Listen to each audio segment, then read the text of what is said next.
Welcome everyone. Let's do a little bit of a catch-up. If you haven't been following along the last few episodes, I'm on the 2025 Give Hope Wings expedition. We started out with 20 planes from Southern Ontario. Flew the first day to Gore Bay, where we had an event. And that first flight, I had an IFR pilot fly along with me, Dave, and he helped me out. We were flying between the clouds, between the layers, which was fantastic. And I otherwise would not have made it to Gore Bay. Some of the planes didn't make it. They were weathered in. They joined us the next day. Then we flew the next day from Gore Bay to Sault Ste Marie, where we had another fundraising event and another event to raise awareness that the charity exists. And that's kind of where the trip started to fall apart. We spent 2 days, or the idea was that we were going to spend 2 days in Sault Ste Marie, and then we were going to fly to Sioux Lookout and then to Red Lake. And we were going to have an event in both of those places. And then from Red Lake, we were going to fly to Winnipeg. But in Sault Ste Marie, I realized that on the day off that we were going to spend in town, it was a good flying day, and I needed to fly west. I was going to try to jump ahead of the weather, fly west to Atikokan, where I am now, stop, and let the weather pass over me. But that hasn't happened. The weather is stuck above me, so I've been here a couple nights. The rest of the crew, some of them are stuck in Marathon with the same type of weather. They couldn't get as far west as I am. Some of the crew bailed, and overall the idea was we're not going to go to Sioux Lookout and Red Lake. The forest fires in the north are pretty bad. And the province of Manitoba is asking people not to come because they need the hotel rooms.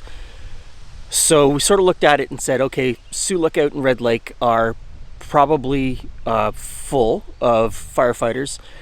They're full of people who have been evacuated from other towns, and they don't need 20 aircraft, 40 people piling in. So we gave up our hotel rooms in those places. Some of the crew did make it to Winnipeg for the events in Winnipeg. I'm still stuck here. I slept in the terminal last night because there are no hotel rooms here. And of course, I used my survival bag here because, you know, I'm stuck at the airport. It's about an hour walk into town. And people have been very nice. People show up and say, hey, do you need a ride into town? And I've gotten a ride into town. But I always have a sleeping bag and a sleeping pad in the back of the plane so I could sleep on the floor. So I slept in the terminal, got up this morning, made myself a cup of tea, and I'm just waiting for this low cloud to burn off. It should burn off by noon, and then I'm gonna head west to Steinbach, where I am going to complete my IFR training, I hope. Okay, so I've got 3,500 to 4,000 feet overcast above me, which is pretty good. I've spoken to a couple of helicopter pilots that have flown through in the last hour. They were working west of Atikokan, the direction that I'm flying, and they said that the sky gets higher there and eventually clears, maybe 50 or 60 miles west of here. So I did a weather briefing, went through it with London FIC. They said basically the same thing, and I look at the weather stations along the way. They are all VFR, sky clear, or really high ceilings. So I'm going to launch, make my way to Steinbach. Nothing against Atikokan, but my ultimate goal is Steinbach, and I think the weather's pretty good on our route. Atikokan traffic, Cessna 172 Foxtrot, Mike Victor Uniform. Is someone incoming? I thought I heard a radio call when I first started up. I don't hear anyone. I thought I heard a call for Atikokan traffic. Atikokan traffic, Foxtrot, Mike Victor Uniform, backtracking 22 for departure, Atikokan. Atikokan traffic, Foxtrot, Mike Victor Uniform, rolling on runway 22, westbound departure, Atikokan.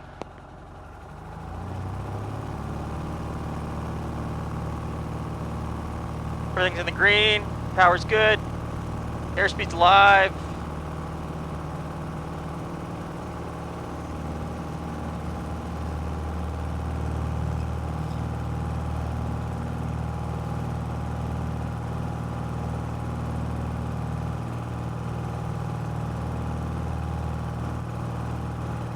Atikokan traffic, Foxtrot Mike Victor Uniform airborne off of runway 22, westbound departure, Atikokan.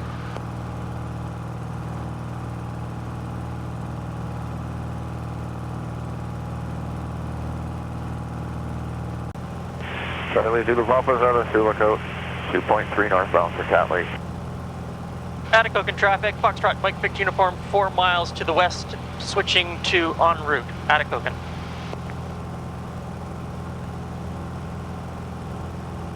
Atikokan area traffic, good. Go down the straight, Foxtrot November Tango India. Now miles to the west, descending through 2600 inbound for landing. Last call for Atikokan. This is Cessna 172 Foxtrot Mike Victor Uniform 4 miles west of the field at 2700 feet. Okay, Chief Charles Holmes from Mike November Romeo. RJ's landing damn good.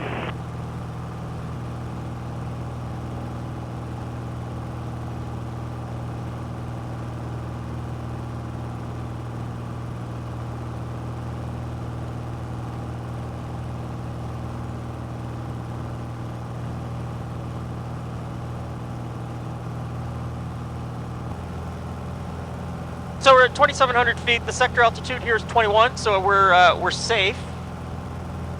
Just below the cloud deck. Wasn't quite as high as had been relayed to me, but that's fine. We'll get there. Visibility is pretty good. I've got at least 10 to 15 miles visibility, forward visibility, which is great. But as you saw that aircraft go past us at the same altitude, 2,700 feet, which is a legal altitude here. For VFR traffic, because I don't want to explain it. There are altitudes that you need to hold, but that's when you're above a certain altitude above the ground, and we're not there yet. We're at 2,700 feet, 2,600 feet, so we're pretty low to the ground here. And that other traffic went sailing past us. I got a radio call. I called back, and then I caught a glimpse of them off in the distance and looked like everything was fine. I don't know if they even noticed us. Who knows? It's difficult, though, to see white aircraft on a white background, and it's even more difficult to see a silver aircraft on a white background. I just hope that all of my lights lit up and flashing kind of give me away. Pretty bumpy. Pretty bumpy. One of the helicopter pilots warned me that the float pilots out here all talk in code. And so far, a lot of the radio calls that I'm hearing, I just don't fathom at all. And they're using a different frequency. Down south, we all use 126.7 for en route, and up here they're using 122.8. So I'm monitoring both, just to make sure that I hear everything, because who knows? Okay, so there we go. We're about 20 miles west of Atikokan, and the sky is opening up. The cloud deck is no longer overcast. It's starting to, I'd say this is broken, and up ahead it looks like it is scattered. So I'll be able to get some more altitude. So once again, I didn't make it to the final gathering for Give Hope Wings this year.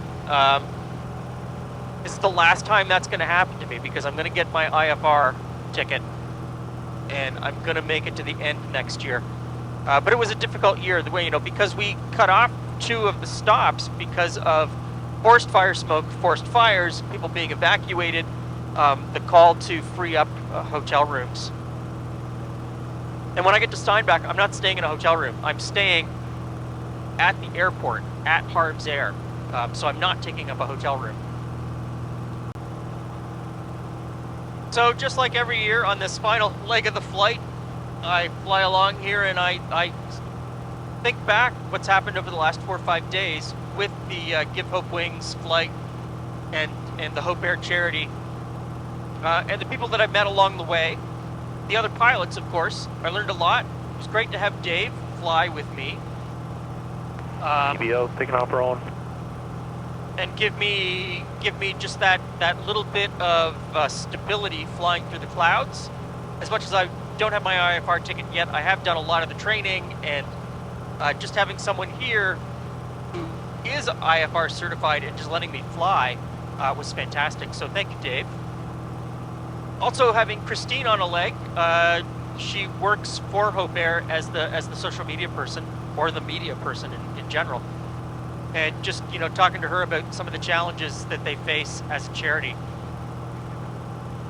And it also made me think about all of you. At the time that I left Atikokan, about an hour ago, we were at $37,000 raised just from you. $37,000 that you, my viewers, have given to the Hope Air charity. And I know that overall, all of the pilots raised quite a bit of money this year, which is fantastic. This is a charity that relies on money in order to work, and they have a lot of corporate sponsors. But I also think that it's important and it's fantastic that individuals decide that it's a worthwhile charity and that you're going to help out, and I'm eternally grateful for that. It really makes me proud that we've cultivated a community on YouTube that is willing to go that extra mile to help the people around them and people that they don't even know, but people who are in need. That makes me proud. Makes me very proud. And I hope to do it again next year and the year after. And of course, once I'm IFR certified, I will make it to every stop. So we are about to cross Lake of the Woods. And wait, let me get rid of the radar. And as you can see out the window and on the map, I can't tell if it's a lake or if it's an island, or like thousands of islands in a lake, or thousands of lakes in an island. Like, it's just an insane area geographically. Take a look at it from Google Earth. It is crazy. Really great place for canoeing and camping. Crown Land, amazing place to be. And then coming up ahead of us is the Northwest Angle, which is a part of the United States that's in Canada. The only way to get to it, the only way to get to the Northwest Angle for Americans is to come through Canada. Although the last couple of winters, I think they've tried to put in an ice road. I know they've done an ice road a few times. How long that lasts, I don't know, but that's only, a couple of months of the year that the ice road works. So we're gonna have a point up ahead where Canada's in front of us and behind us, but the United States is all around us.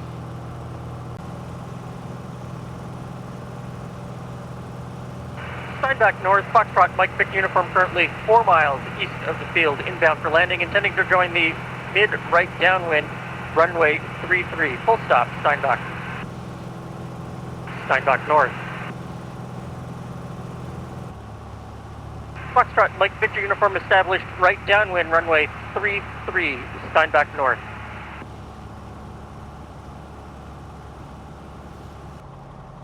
Steinbach South, Victor Juliet Charlie is about 5 miles to the southwest of the field, 2,800 feet, switching frequency to practice area.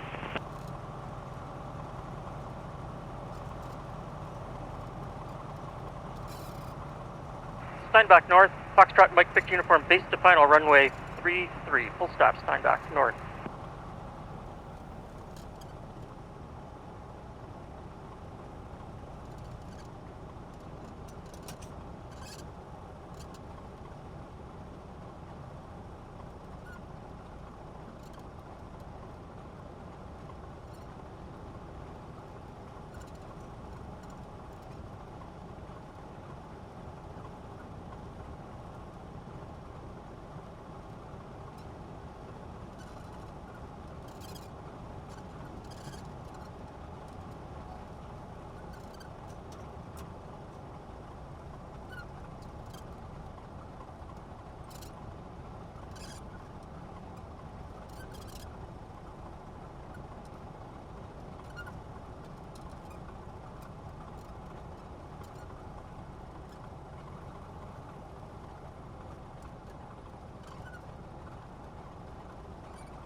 There we are, Mike Victor uniform, all tied down at the Steinbach North Airport. I'm actually going to be training at the Steinbach South Airport, but I came to the North Airport because it's walkable to a couple of hotels and grocery stores, and I thought for the next 2 nights, because I'm here early, next 2 nights, especially after sleeping on the floor last night, I'd like to lay out in a real bed. So, this is a bit of a homecoming for Mike Victor uniform. When Mike Victor uniform was brand new in 1961, it was owned by the Winnipeg Flying Club, and they were based at the St. Andrews Airport, which is on the north side of Winnipeg. We're on the south side of Winnipeg. And I have to imagine very early on during all of the training flights that it would have done, because it would have been a flight training airplane and also just a rental airplane for the Flying Club. I have to imagine Mike Victor uniform in the 60s was here a lot. I'm going to try and get to St. Andrews. There's another part to this story though, and it involves where I'm going for training, for the IFR training, and how they might have owned Mike Victor uniform for a very short period of time. And we're going to find that out. So, homecoming for Mike Victor uniform. I don't know what the next video is going to be. Again, I'm IFR training, and I don't want to do any videos while I'm training until I'm well into it and I'm really comfortable. I don't want another thing to think about. Even though it's just set up the cameras and forget about them, it's a bit of a job to set up the cameras. And at the beginning of the pre-flight, I need to be paying attention to what I'm about to learn. So, the channel may be dark for a little while. Thanks for coming along. See you again soon.